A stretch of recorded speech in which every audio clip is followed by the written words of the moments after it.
Yeah, I know. I'm a little prickly. I shaved yesterday. C'est vraiment drôle. Je l'avais pas vu en plus. Donc, Don't risk c'est ça qui est C'est ça. ça qui est ça. C'est Ouais. une pub de Vite qui est des crèmes dépilatoires qui avait été faite en 2015. Et ça avait vraiment fait jaser sur les réseaux sociaux, cette pub-là, parce que ça sous-entendait qu'en tant que femme, si tu te rases pas les jambes, si t'es un petit peu Ouais. poilu, ben t'es plus très, très féminine. Ouais. Donc, on associait féminité avec ne pas avoir de poils.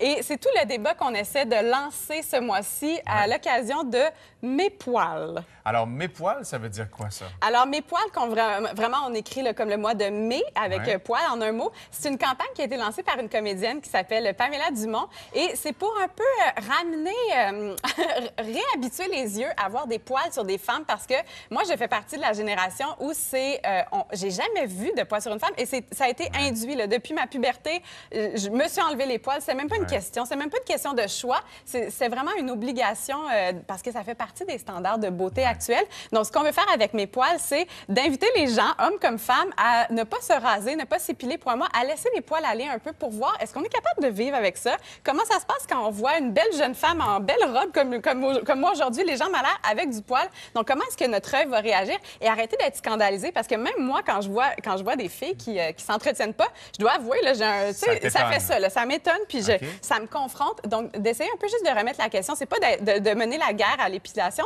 mais juste de se réhabituer puis que ça puisse devenir un choix. C'est aussi devenu presque la même chose chez les hommes aussi. Tout à depuis fait. les dernières Là, années, ouais. les dos poilus, puis le nombre de gars qui me parlent qui doivent s'épiler, puis c'est même la barbe, l'entretien de tout ça. Donc, vraiment un petit peu de remettre des nouveaux standards. Et là, tu t'es intéressé donc au poil et à sa présence et son absence dans l'histoire, dans le fond. Ça m'a vraiment... En fait, ça m'a fait questionner d'où ça nous vient, cette espèce de dégoût face au poil, Ouais. surtout pour les femmes. Puis est-ce que c'est nouveau? Et j'étais vraiment, vraiment étonnée parce que j'ai découvert. J'ai remonté là, loin, loin, loin. Et écoute, depuis la préhistoire, on s'épile. Les hommes préhistoriques, on s'imagine, on les voit très, très poilus dans les représentations, mais ils se coupaient la barbe et les cheveux. Et ça, c'est pas une question d'hygiène, mais vraiment de sécurité. C'est pour, en fait, empêcher les ennemis de s'agripper aux cheveux des hommes. Donc, c'est vraiment une question de sécurité. Ensuite, c'est devenu une question d'hygiène à l'Égypte ancienne. Vous voyez, je ne sais pas si on peut revenir à la dernière image. Les hommes, comme les femmes, s'enlevaient tous les poils du corps en Égypte antique parce que c'était vu vraiment comme quelque chose près des animaux. C'est vraiment quelque chose de sale. Donc, on a commencé avec l'hygiène là, à se raser. Vous voyez des coquillages comme ça. Donc, on pratiquait déjà le rasage de cette manière-là, mais surtout l'épilation. C'est les Égyptiens qui ont mis au point l'épilation. Donc, avec la cire d'abeille, on mélangeait ça avec d'autres choses dans un pot en terre cuite et des petites bandelettes de tissu. Donc, ça permettait aux femmes et aux hommes de s'épiler. Et les gars comme les femmes s'enlevaient vraiment les cheveux et portaient des perruques. Ça allait un peu plus loin, jusque dans la Grèce et la Rome antique. Les hommes avaient le choix. Ils se taillaient quand même un peu la barbe, mais les femmes, on les aimait très, très lisses, comme les statues, là, vraiment comme ce qu'on voit dans les musées. Et même chez les jeunes femmes, on allait commencer, là, les jeunes filles, quand ils commençaient à avoir des poils pubiens, on les arrachait avec des pinces à épiler un peu. Ça a l'air d'être des instruments de torture. On appelle ça des volcella. Ça ressemble beaucoup à ce qu'on utilise aujourd'hui, mais c'était ce genre d'instruments-là qui ont continué à être utilisés au Moyen Âge. Et au Moyen Âge, il faut que je vous parle de la tendance du poil a été renversée complètement. Les femmes avaient le droit de... Oui, ça, c'est vraiment des pinces de volcella qui ont été trouvées dans des sépultures, puis tout ça. Donc, c'est vraiment des objets, des traces qu'on a eues par les archéologues. Et je dois vous parler du Moyen Âge avec Élisabeth Ier, qui, elle, a lancé une toute nouvelle mode. Donc, c'était correct pour les femmes à cette époque-là d'avoir du poil sur le corps, mais pas dans la face. Alors, ce qu'on faisait, c'est qu'on enlevait les sourcils. Et je ne sais pas si vous remarquez les fronts, mais à l'époque, un grand front, c'était ce qui était un critère de beauté. Donc, les femmes devaient s'arracher, devaient s'enlever le début des cheveux. Donc, on faisait ça avec des espèces de mélanges à la chaux, à l'arsenic. On utilisait souvent aussi les sécrétions des chats pour faire ce genre de mélange-là. Et pour vraiment empêcher les poils de repousser, c'était du sang de chauve-souris. Donc, des espèces de mélange un petit peu bizarre. Donc, pour enlever les poils qui étaient dans les fronts des femmes. Comme ça, j'aurais été à la mode à ce moment-là. Toi, tu aurais été parfait. Tout critère de beauté, Gino.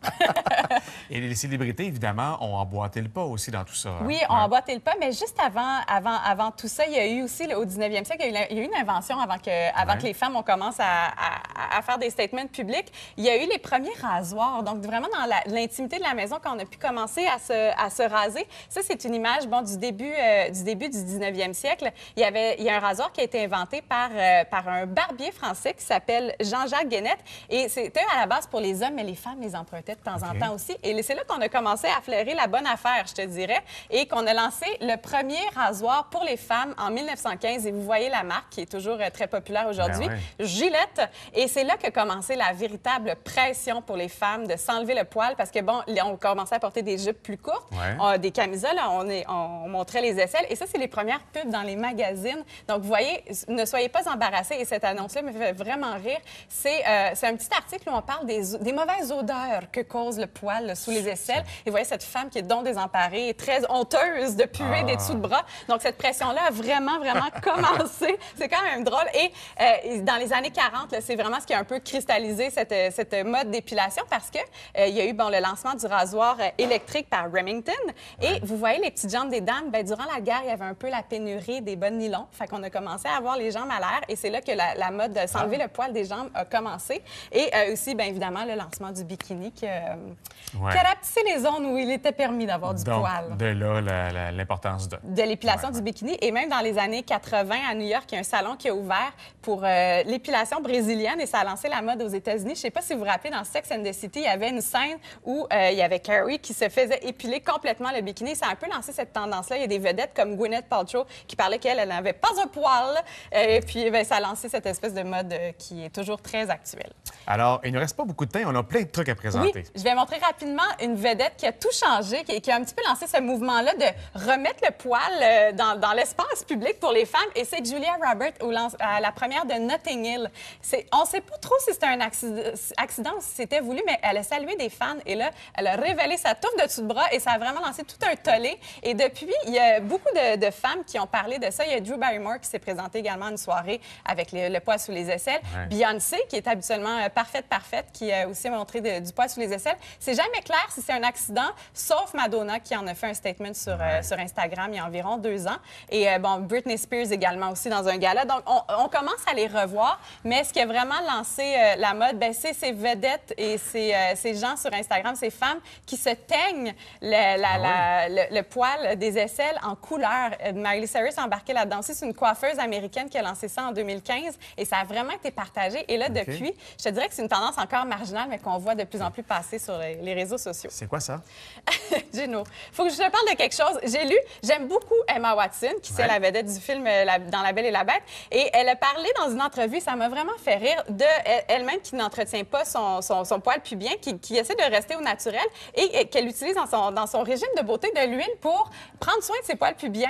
Et j'ai trouvé cette huile. Je voulais juste vous la montrer. Je ne l'ai pas utilisée, je vous le promets. Je l'ai juste achetée pour voir de quoi ça avait l'air. C'est un mélange d'huile naturelle et c'est fait pour prendre soin des poils de notre corps. Donc, s'il y a des gens qui veulent participer à mes poils, vous sachez qu'il y a des belles huiles et qu'il y a moyen de prendre soin de son corps pour pas que ce soit reich. Le nom est accrocheur aussi. Four. Ben oui, fourrure. Comme fourrure, oui, ça, voilà. Oui.